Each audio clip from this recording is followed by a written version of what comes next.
Good evening. My name is Dominic Diegas. I'm a student at the University of Texas, El Paso. I'm here actually on behalf of an organization that, to my understanding, you have been affiliated with in the past, which is Nothing But Nets. Yes. So I come from a military family, so this is an issue that's very near and dear to me. And my question is, Congressman O'Rourke, Fort Bliss is the largest employer in El Paso with over 41,000 employees.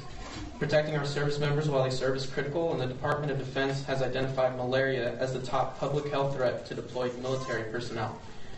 So my question is, how do you use your position in Congress to ensure that critical programs like the President's Malaria Initiative and the Global Fund are robustly funded in order to protect our military and civilians overseas? Yeah.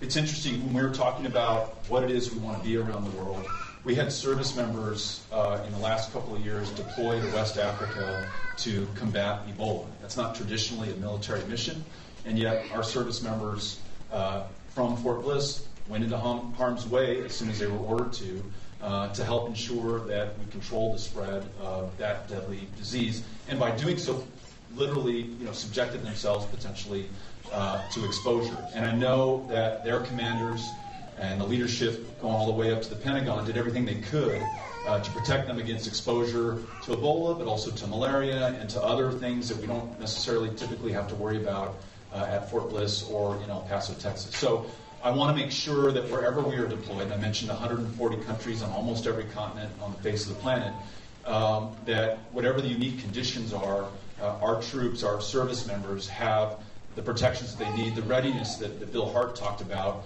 which if we don't supply means that folks don't come back. So we'll renew that effort. I'm on the Readiness Subcommittee, on the Armed Services Committee in the House. And so I'll specifically ask the question you posed to me to see what we're doing specifically to malaria. But the organization that you mentioned at the outset, Nothing But Nets, if you haven't seen them, they're worth looking at.